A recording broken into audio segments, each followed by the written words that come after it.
In Old West photos, the rough, unforgiving landscape makes it clear why the strict Puritan rules from back east never caught on there. Morality existed, but it was flexible.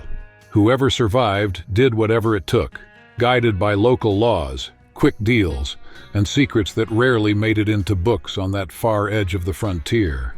In the photo, we see Tom Tobin in 1843, an Irish-American who became a legend in the West. A fearless mountain man, tracker, hunter, and army scout, he looks calm, but every wrinkle on his face reveals a life of pursuits, dangerous trails, shaky agreements, and decisions few would dare to make in a land with no guarantees. In this 1873 image, an Old West saloon looks like a movie set, but one detail tells another story. The beer is at room temperature. No ice, no glamour. Almost always brewed right there in the area. It's a reminder that the real lives of these drinkers were far less refreshing than those of the cowboys on screen. The photo shows the Oglala chief Red Cloud in full headdress, a symbol of his people's spiritual strength, next to American Horse, dressed in Western clothing with a gun in his holster.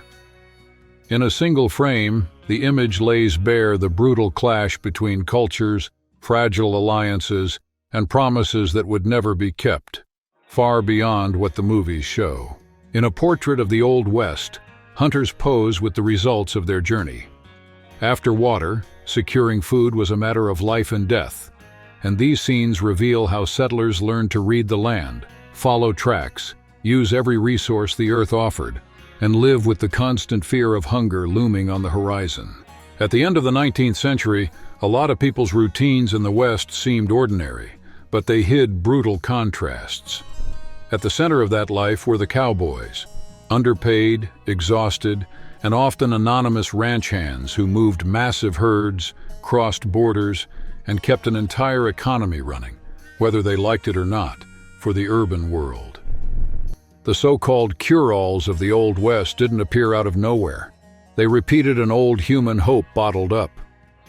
They were sold as miracle elixirs, promising to ward off terrible diseases, attract luck, ease sadness, and give some sense of control to people living surrounded by risk, loss, and uncertainty in the desert. Long before the territory officially became part of the United States, water already ruled the Old West. In a vast dry place, every well decided who planted, who raised cattle, and who survived. It set off fierce disputes, but it also forced neighbors to cooperate so they wouldn't disappear from the map for good. The California gold rush in the 19th century pulled waves of dreamers, opportunists, and desperate people westward. While some dug through rivers and mountains, others tried their luck at poker tables in the saloons, where chips, debts, and illusions changed hands as fast as the gold dust itself.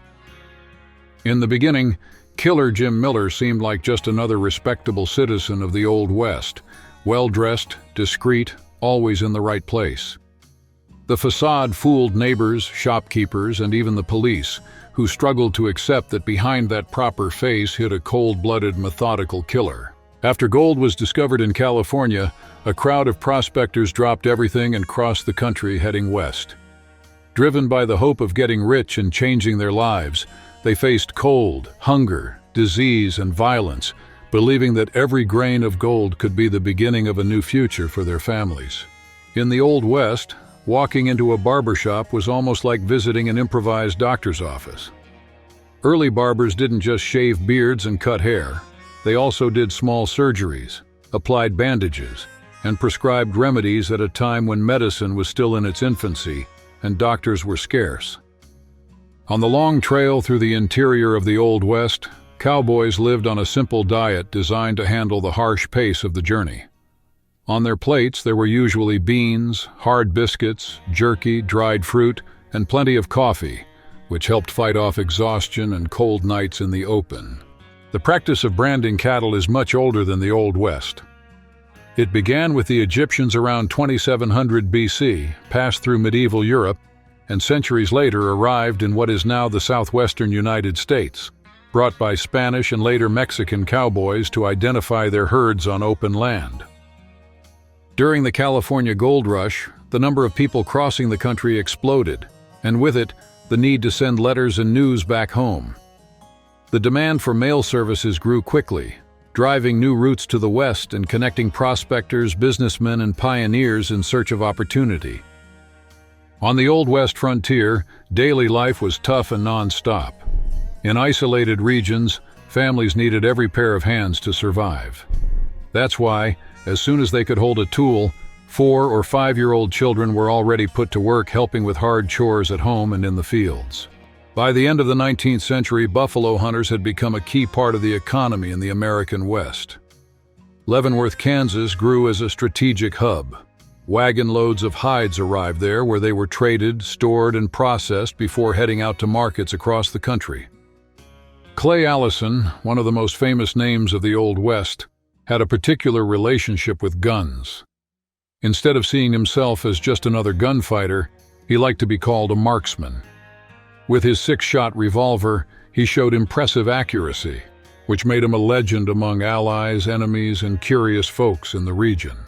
The real spread of horse culture among the Plains tribes began after the Pueblo Revolt in 1680. When they expelled the Spanish from New Mexico, the indigenous people seized thousands of the colonizers' animals. Those horses would forever change the way they hunted, fought, traveled, and lived. On the march westward, pioneers and cowboys always carried coffee as a road companion. Among cowboys, the drink became almost a ritual.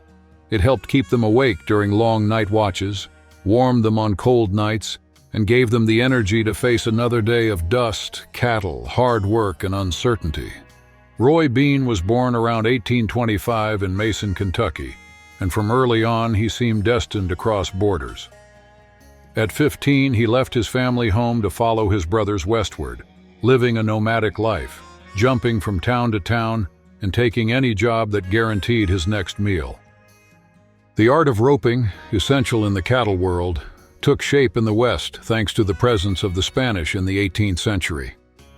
Their ranchers and hands, the vaqueros, taught tricks and styles that Texas cowboys adopted, blending traditions and creating their own culture out on the vast prairies.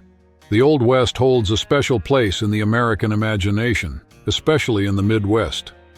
Books and movies turned that era into a setting of constant adventure, filled with pioneers, conflicts, and contested frontiers, which helps explain why that time still fascinates so many people today.